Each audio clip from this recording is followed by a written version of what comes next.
ઝૂંપડી નાની ને એના એ પાતાળે પાયા, કેવી તે બનાવી એ માયા જહોદા ના જાયા. રામચરિતમાનસમાં 3 શબ્દો છે, સજળ, સબળ અને પ્રબળ. આ ત્રણેય શબ્દો એક સાથે જો જોવા મળતા હોય તો જગદંબા મીણબાઈ મામા છે.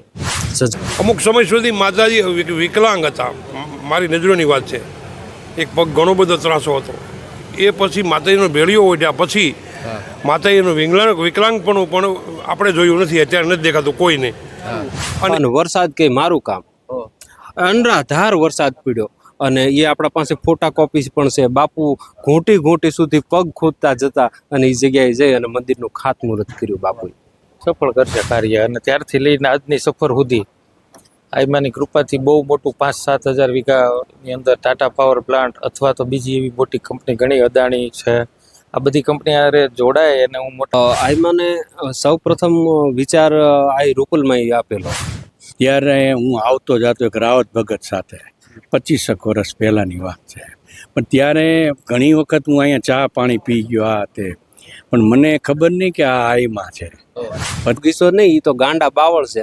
તો બાવળનો બગીચો આપણે બનાવી નાખશું અને એમાં ફૂલ ખીલ છે એટલે તરત અમે સમજી ગયા. કીધું ત્યાં ક્યાંય માં તો ન જોયા, તો કે એ જ માવડી હતી જે આપણે દીકરી હતી, જે આપણે ચા દેવા આવ્યો એ જ આઈમાં હતા. ત્યારે મને ખ્યાલ આવ્યો. એને આવતા જતા 25 વર્ષ થયા. હાવ ભોળું જીવન. જે જગ્યાએ બેસવું ત્યાં સવારોની કલાકો સુધી બેસી રહેવાનું અને પોતાને નાનપણથી ઘર ઘોલકાની રમત હોય ને તો એમાં યજ્ઞો કરવા અને પોતાને માતાજીની સ્થાપના કરવી. નમસ્કાર, જય હિન્દ, જય માતાજી. હું આજે આવ્યો છું એવો નેહ એટલે કે ભાદરાનો નેહ, જ્યાં સ્નેહનો નેહ છે, જ્યાં આદર હવને મળે છે, હવની નોંધ લેવાય છે, એવો આ ભોળો નેહ એટલે કે ભાદરાનો નેહ, જ્યાં આ મીનળપાનું સાનિધ્ય છે. મીણબરણીમાનું માં વિપળીમાં હોય, માં નાગબાઈમાં અને માં હોનબાઈમાંના જ્યાં બહેણા છે, માં ભગવતીની અહીંયા આરાધના થાય છે. આ ચારણનો નેહ છે. અને આપણી સાથે આઈમાના ભાઈ અને એવા પ્રખર સાહિત્યકાર એટલે કે ભાઈ નનકુભાઈ ગઢવી જ્યારે જોડાણા છે ત્યારે આપણે વિશેષ વાતો કરવી છે. આજે માની વાતો હોય, આઈમાની વાતો હોય, આઈમાના જીવનની વાતો હોય, ત્યારે સીધી વાત એમની સાથે કરવી છે. હાજી નનકુભાઈ, આ ભાદરાનો નેહ, આઈમાના પ્રાગટ્યથી આપણે વાતની શરૂઆત કરીએ. માનું જીવન અને માના પિતા અને માતા પિતાના જે જીવન વિશે છે એ વિશે જાણવું છે. જય માતાજી, જય શ્યારામ. હું લોક સાહિત્યકાર નનકુભાઈ ગઢવી. ભાઈ ખુશભાઈનો પ્રશ્ન સાંભળી અને મને રાજીપો થાય કે આ દુનિયાની માલકોર ભગવાન નારદજીનું જે કામ હતું પત્રકારત્વ, એટલે આ સમયની માલકોર પત્રકારત્વ જે છે એ થોડું અઘરો વિષય છે, પણ તમારા માથે આશીર્વાદ સોનબાઈ માના રે એટલા માટે ખૂબ રાજીપોથી હું વાત કરું છું કે મીણબાઈમાં રામચરિતમાનસમાં 3 શબ્દો છે, સજળ, સબળ અને પ્રબળ. આ ત્રણેય શબ્દો એક સાથે જો જોવા મળતા હોય તો જગદંબા મીણબાઈ મામા છે. સજળતા, આઈમાની કરુણતા એવી કે કોઈનું દુઃખ જોઈ ન શકે. અને સજળતા, આશ્રમની માલકોર, નેહડાની માલકોર પ્રથમ પગ માણસ માંડે ને ત્યાં આઈમાને ખ્યાલ આવી જાય કે આનો આ જ પ્રશ્ન છે. સજળતા અને સબળતા. પોતે શક્તિશાળી જગદંબા હોવા છતાં ક્યારે એમ નથી કીધું કે મારામાં પરમ તત્વ અંદર વાસ કર્યો. બસ સૌને જગદંબા હોનબાઈમાં કલ્યાણ કરે, આવો આઈમાનો ભાવ. આ આઈમાના બાળપણ વિશે જાણવું છે. આઈમાના બાળપણના જે સ્વસ્મરણો છે એ વિશેની યાદી કરો. નાનપણથી કાગબાપુનું કાવ્ય છે, માડી તારો મારકણો મોરો ને જોણી આ કરી, ગાંડી થઈ ડણકી રે ડુંગર ગાળીએ. આમાં આપ સૌ બધા સમજી જશો. આઈમાનું જીવન બાળપણમાં સ્થિત પ્રજ્ઞ જીવન હતું. ગીતાનો શબ્દ સ્થિત પ્રજ્ઞ છે. સ્થિત પ્રજ્ઞ એને કહેવાય કે હામાને જોયામાં એ વ્યક્તિ એમ જ થાય કે આને કાંઈ ખ્યાલ હશે કે નહીં. એટલે વિદ્વાનો તો આ સ્થિત પ્રજ્ઞ શબ્દમાં સમજી જાય. એટલે એવું બેક હાવ ભોળું જીવન. જે જગ્યાએ બેસવું ત્યાં સવારોની કલાકો સુધી બેસી રહેવાનું અને પોતાને નાનપણથી ઘર ઘોલકાની રમત હોય ને તો એમાં યજ્ઞો કરવા અને પોતાને માતાજીની સ્થાપના કરવી, આવી રમત હતી આઈમાની નાનપણથી. આ ભાદરા નેહ વિશે જાણવું છે. આઈમાના અહીં બહેણા અને આ ભાદરા નેહ વિશે થોડી માહિતી. સાહેબ, અમારું મૂળ ગામ સોડવદરી, આઈમાનું જન્મસ્થાન મોટી સોડવદરી અને મૂળ સોડવદરીના પછી 2004માં અમારી પાસે ઝાઝી ભેંસું હતી, 30-35 ભેંસો. એટલે ભેંસુનો ઘેરો લઈ અને અમે દર વર્ષે બહાર નીકળીએ. એમાં આ વખતે જે 2004માં નીકળ્યા ને ત્યારે ભેંસું લઈ અને હાઈવેમાંથી નીકળ્યા ત્યારે આઈમાં કીધું કે સામે જે બગીચો દેખાય ને એ બગીચો મને બહુ ગમે. તો મારા પિતાશ્રી કીધું કે માં એ બગીચો નહીં, એ તો ગાંડા બાવળ છે. તો કે બાવળનો બગીચો આપણે બનાવી નાખશું અને એમાં ફૂલ ખીલ છે. એટલે તરત અમે સમજી ગયા અને આ બાજુ ભેહુંનો ઘેરો લઈ લીધો, ખાડું લઈ લીધું અને અહીંયા 2004માં નેહ બાંધ્યું ને આઈમાં કીધું અહીંયા આપણા ઊંડા મૂળ નાગબાઈ કરશે. અને ત્યારથી આઈમાનું સપનું હતું અને આ સપનું આપ જોવો છો સાકાર થઈ રહ્યું છે. આઈમાને મંદિર બનાવવાનો એનો વિચાર, અહીં આઈમાની પ્રતિષ્ઠાઓ કરવી, એ વિષયના જે સ્વસ્મરણો છે એ યાદી. આઈમાને સૌ પ્રથમ વિચાર આઈ રૂપલમાં આપેલો કે માં આપ હવે મંદિરની શરૂઆત કરો એમ. એટલે આઈમાં કીધું કે માં આપની કૃપા હોય ને તો વરસદીમાં નાગબાઈ કરે તો કંઈક કૃપા કરીશ. અને 1 વર્ષની માલકોર માને અંદર ઉદ્ભવ્યું અને રાત્રે તો કોઈ આપણી પાસે એવી કોઈ સગવડ નહીં, પણ સવારમાં આઈમાં કીધું તું બાપુને કહી આવ્યું પ્રમ દિવસે મંગળવાર થાય ને મંગળવારના દિવસે બાપુ મંદિરનું ખાતમુહૂર્ત કરી જાય મોરારી બાપુ. મેં કીધું માં એટલું હું બોલી શક્યો, પછી શબ્દ ન નીકળ્યો મારાથી. એટલે આઈમાં કીધું જા કહી આવ્યું, હું કહું છું ને. એટલે આઈમાં ના કહેવાથી બાપુને મેં કીધું બાપુ ખાતમુહૂર્ત કરવું ને આઈમાનો વિચાર છે મંદિર કરવું. તો કે કાંઈ વાંધો નહીં બાપુ, હું પ્રમ દિવસે જ આવી જાઉં. પ્રમ દિવસે બરોબર મંગળવાર થતો, એ મંગળવારના દિવસે બાપુનું પધારવું અને વરસાદ કે મારું કામ. અનરાધાર વરસાદ પડ્યો અને એ આપણા પાસે ફોટા કોપી પણ છે. બાપુ ઘૂંટી સુધી પગ ખોદતા જતા અને એ જગ્યાએ જઈ અને મંદિરનું ખાતમુહૂર્ત કર્યું બાપુએ. આપણે વાત કરી વિશ્વવંદનીય મોરારી બાપુની.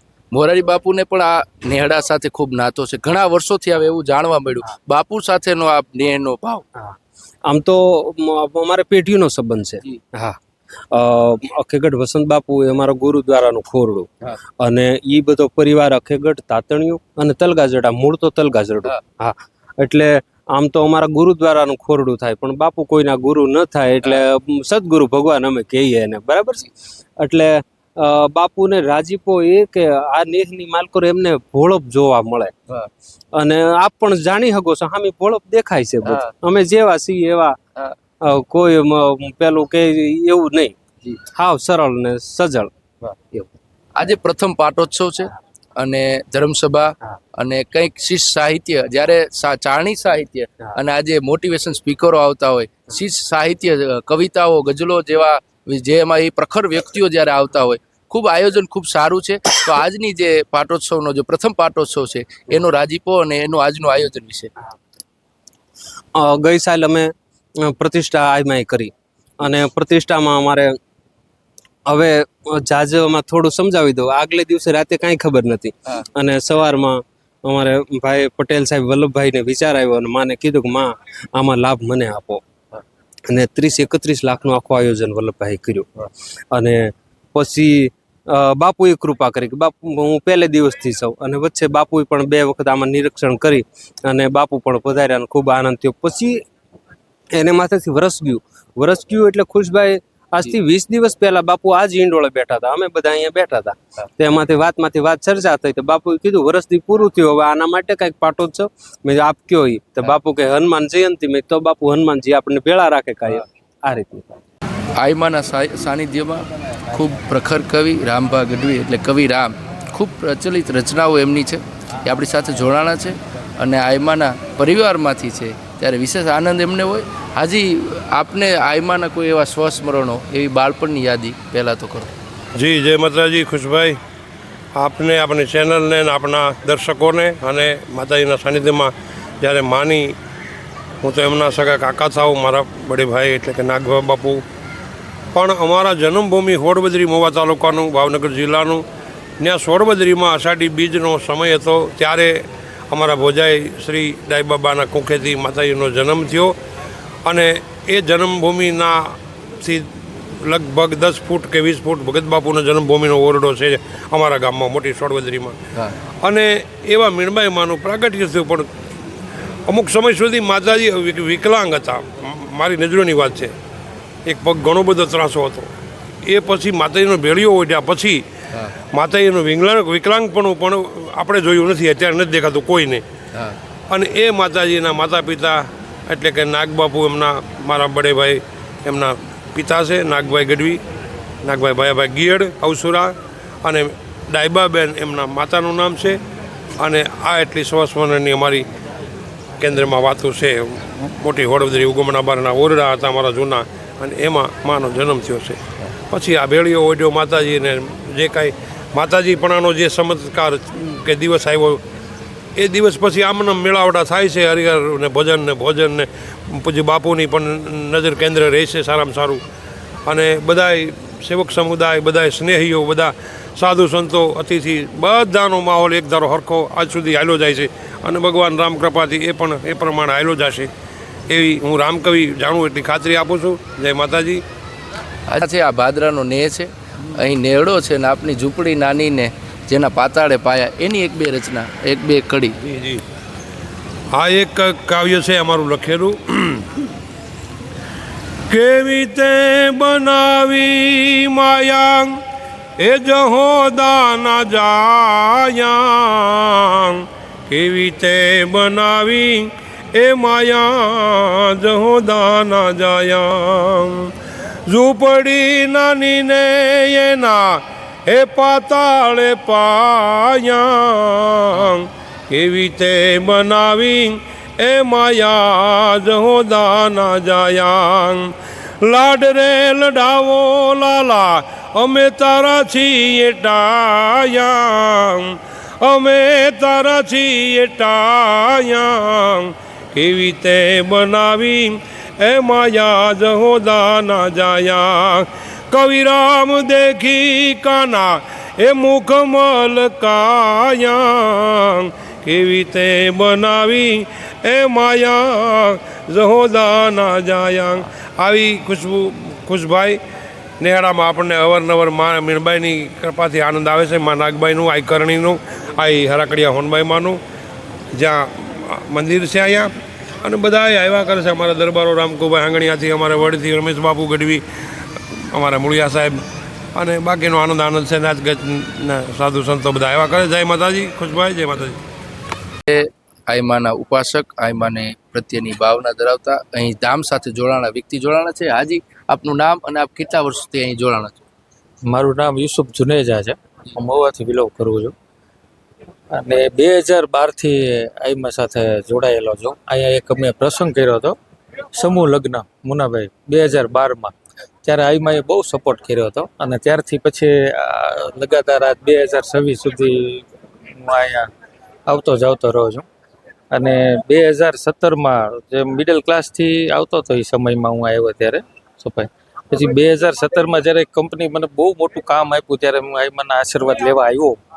અને આઈમાએ મને આશીર્વાદ આપ્યા ત્યારે સોનબાઈ માના મંદિરેથી આઈમા હજી પધાર્યા હતા અને મેં વાત કરી એમને. પછી આઈમાએ મને ખીર ખવડાવી. ખીર કીધું જા આઈમા, કીધું કે ભાઈ માતાજી તારું એ સફળ ઘટા લેવલે અત્યારે કામ કરું છું. એ આઈમાનો આશીર્વાદ છે. આઈમાના સાનિધ્યમાં, આઈમાના અનન્ય ઉપાસક ઘણા વર્ષોથી આ ધામ સાથે જોડાણા છે. ઘણા માએ નિમિત્ત બનાવ્યા છે અને ખૂબ વિશેષ લાભ મળ્યો છે, વિશેષ લાવો મળ્યો છે. ત્યારે સીધી વાત કરવી છે હાજીભાઈ, આઈમાન સાથેના એ સ્વસ્મરણોની યાદ. હું આ નેહડામાં તો જ્યારે નેસ તો નહોતો કહેવાતો, ખાલી અહીંયા એક પોયડો ને એવું હતું, ખાડું હતું, પણ બહુ જ ઊંડી જગ્યા હતી. પછી મેં એક વખત ભગત બાપુને પૂછ્યું, રાવત બાપુ ને, એક દી રાતના સમય, વર્ષ દી પહેલાં 2025 તારીખ ફેબ્રુઆરી 2-5 નનકુભાઈને અમારી મુલાકાત થઈ. જરાક આમ એનું ચહેરા ઉપર ઝાખપ હતી. મેં પૂછ્યું કે કેમ કાંઈ તકલીફ? તો કે ના ના, મેં મારા આપણને વચન આપ્યું, ઓયડો તૈયાર થઈ ગયો, 5-6 વર્ષ થઈ ગયા, પણ મૂર્તિ પ્રાણ પ્રતિષ્ઠાની હજી રહી ગઈ. તો મેં કીધું માને કહીજો એ થઈ જશે. ને હું અહીંયા આવ્યો, માને વાત કરી. માએ કીધું જો મારા ખીચામાં 10 રૂપિયા નથી. આ ચોખ્ખી વાત કરું, તમારે જે કાંઈ કરવું હોય. એટલે નિમિત્ત બનાવ્યો. એટલે એ રાતથી હું જાગૃત થયો. માને કીધું દરેક જે કાંઈ હશે એ મૂર્તિ પ્રાણ પ્રતિષ્ઠા પહેલે છેલ્લે લગી હું અહીંયા રોકાઈશ અને કમ્પ્લીટ કરીને પછી જ જઈશ. બસ આ ટૂંકી વાતચીત થઈ.